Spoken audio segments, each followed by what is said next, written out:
I will not be making a nostalgic case here tonight, hearkening back to some golden age of perfectly enforced gender stereotypes. The opposition to this motion should be contemporary, and it should be inclusive.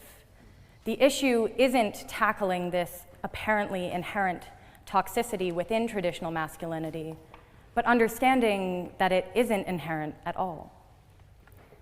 I oppose tonight's motion on 3 grounds.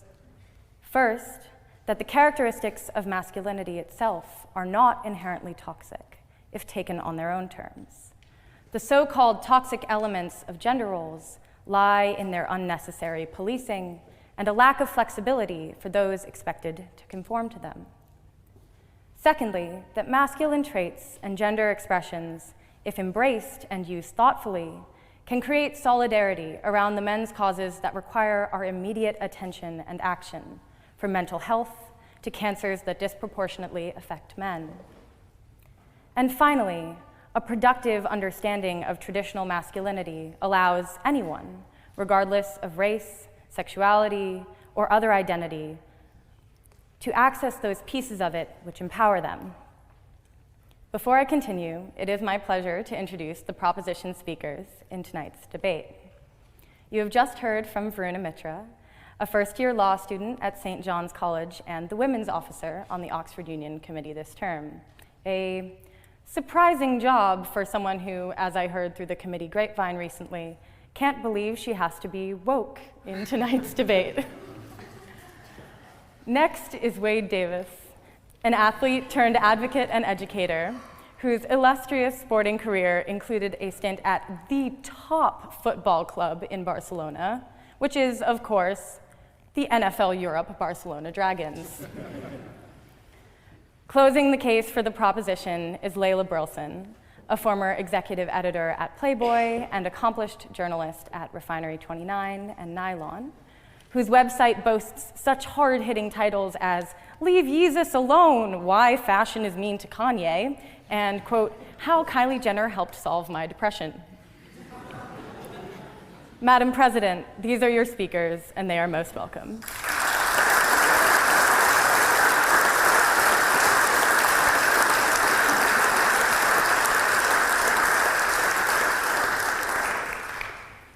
In order to decide whether to reject traditional masculinity, we first contend with how exactly we should define the concept as a set of characteristics and behaviors, and who can claim ownership of it. Common masculine ideals, including social respect, physical strength, adventure, risk, and achievement, seem at least value neutral, if not positive. The proposition may rightly point out, though, that falling short of these ideals or expressing them in a different fashion than one's peer set may inspire insecurity, which can prompt men to use force in order to be seen as dominant or to feel in control.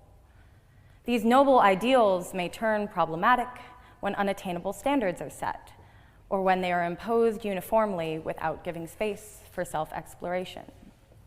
But this does not stem from the masculine ideals themselves. Nothing toxic resides inherently in a desire for social respect or physical strength or adventure.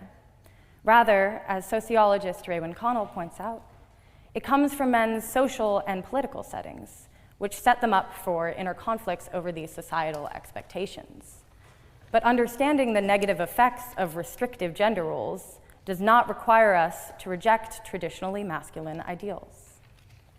For those who see masculine expression as a component of their sense of self, traditional masculinity can bring them together for positive change. Solidarity and community are powerful drivers of collective action. Take the Movember Foundation, the world's largest men's health organization, whose brand centers on the mustache, an outward expression that is certainly an attribute regarded as characteristic of men. Their promotional materials lean heavily on traditionally masculine imagery, barbershops, boxing rings, car mechanics.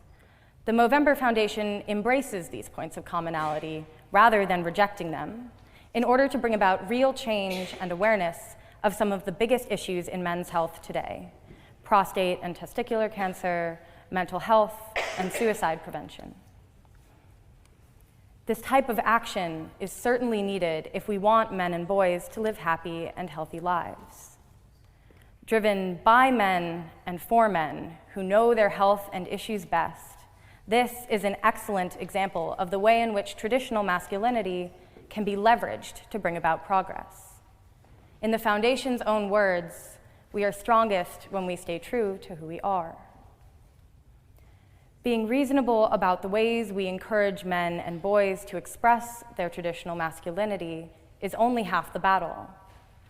For traditional masculinity to occupy a healthy place in today's society, we must take an inclusive view to who we support in expressing these traits and pursuing these ideals. While it may come more naturally to laud white men for these characteristics, men of color who desire similar physical strength or risk-taking may be regarded as dangerous, as seen in the myriad cases of police brutality in the United States. And women who exhibit traditional masculinity may be dismissed as overbearing or unlikable. We should not assign different value to different people's expressions of traditional masculinity. Being forced to conform to a set of expectations is uncomfortable and even dangerous. We should allow people to access the gender expressions that make them feel like their truest self. It seems misguided, then, to narrow this field of available identities and traits by rejecting those which we call traditional masculinity. If we embrace self-determination and exploration along with traditional masculinity, we give men and boys common ground to organize around issues that affect their well-being. We welcome and empower assertive, competitive people of all identities. And we see all gender expression as valid and valuable, from the most traditionally feminine to the most traditionally masculine. As you leave the chamber tonight, I urge you to join me in voting for the opposition. Thank you.